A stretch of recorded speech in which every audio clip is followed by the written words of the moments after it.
Hello दोस्तों, नमस्कार। आप सभी का दिल से स्वागत है आरआर स्टॉक्स में। आज हम बात करने वाले हैं टाटा पावर स्टॉक के बारे में।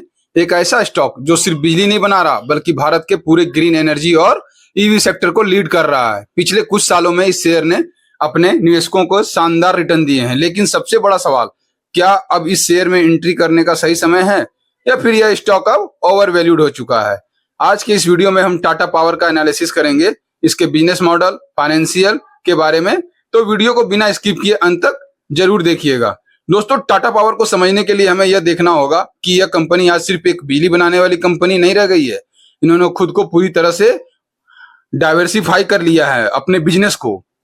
सबसे फर्स्ट जो इन्होंने डाइवर्सिफाई किया है, मैं वहां पे आता हूं, पावर जनरेशन। यह इनका मेन बिजनेस है, जहां ये थर्मल में कोयला, हाइड्रो और गैस से बिजली बनाते हैं। सेकेंड जो है ट्रांसमिशन एंड डिस्ट्रीब्यूशन, बिजली की एक जगह से दूसरी जगह पहुंचाने और घरों तक सप्लाई करना। दिल्ली, मुंबई, उड़ीसा और भी बहुत सारे राज्यों में टाटा पावर की बिजली का डिस्ट्रीब्यूट करती है। रिन्यूएबल एनर्जी सबसे बड़ा गेम चेंजर है इनका। टाटा पावर सोलर, विंड और रूफटॉप सोलर में तेजी से पैर पसार रही है। इनका लक्ष्य 2030 तक अपने 70% से ज्यादा क्षमता को क्लीन एनर्जी में बदलने का है।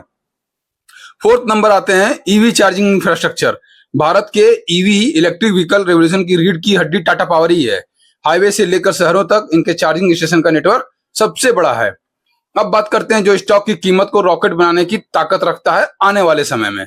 सोलर और रूफटॉप का दबदबा। सरकार की पीएम सूर्य घर मुफ्त बिजली योजना के तहत रूफटॉप सोलर की डिमांड आसमान छू रही है। टाटा पावर इस सेक्टर की लीडर है। इनके पास सोलर मैन्युफैक्चरिंग प्लांट भी है, जिससे इनकी लागत कम होती है और मुनाफा ज्यादा होता है। और मुनाफा ज्यादा होगा, कंपनी को प्रॉफिट बढ़ेगी तो स्टॉक प्राइस क्या होगा, अप ट्रेंड में चलेगा। बट अभी कुछ शॉर्ट टर्म में ये मिडिल ईस्ट के वार की वजह से इसमें आपको उठापटक देखने को मिल रही है। आप कोई भी इलेक्ट्रिक गाड़ी खरीदिए, चाहे टाटा की हो या हुंडई की हो या किसी और ब्रांड की, चार्जिंग के लिए आपको टाटा पावर के नेटवर्क की जरूरत पड़ेगी ही पड़ेगी।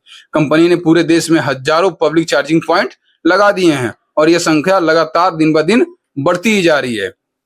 टाटा पावर अगले कुछ सालों में दोस्तों रिन्यूएबल एनर्जी में हजारों करोड़ रुपए का निवेश करने जा रही है। और जब बात टाटा ग्रुप की हो तो मैनेजमेंट की क्वालिटी और विजन पर आपको कोई शक नहीं रहना चाहिए। अब बात करते हैं इनके फाइनेंशियल की। रेवेन्यू लगातार इनका बढ़ रहा है, डबल डिजिट में ग्रोथ हो रहा है। नेट प्रॉफिट लगातार इनका क्वार्टर एंड क्वार्टर मजबूत होता जा रहा है। डेट टू कर्ज जो आप देख सकते हैं, पहले टाटा पावर पर भारी कर्ज था, लेकिन कंपनी ने इसे काफी हद तक रिस्ट्रक्चर कर लिया और कम कर लिया।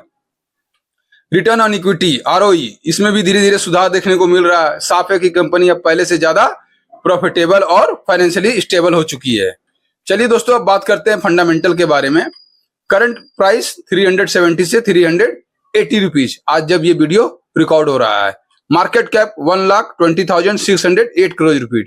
P ratio 23.56, industry P 25.73, debt to equity 1.93 और रिटर्न इक्विटी 9.49%। चलिए दोस्तों, अब बात करते हैं शेयर होल्डिंग के बारे में। मार्च 2026 का डाटा है। प्रमोटर के पास में 46.86%, पब्लिक के पास में 24.82% और डोमेस्टिक इन्वेस्टर के पास में 18.28%, फॉरेन इन्वेस्टर के पास में 10.04%। अब बात करते हैं दोस्तों मार्च 2025 का।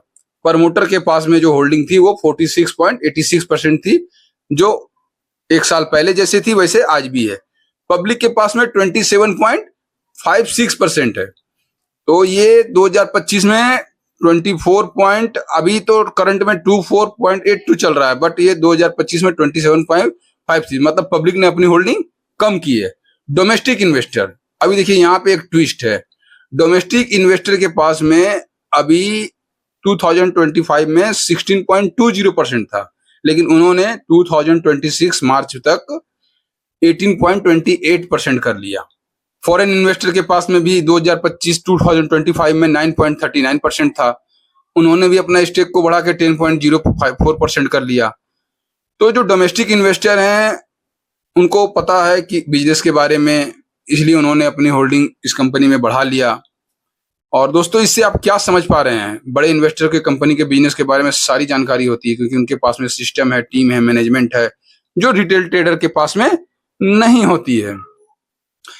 लेकिन दोस्तों शेयर मार्केट में कोई भी निवेश बिना रिस्क के नहीं होता है। टाटा पावर में भी पैसा लगाने से पहले आपको इनके रिस्क के बारे में जरूर जानकारी होनी चाहिए। चलिए अब इनके रिस्क क्या हैं वो ही बताता हूं मैं आपको आगे।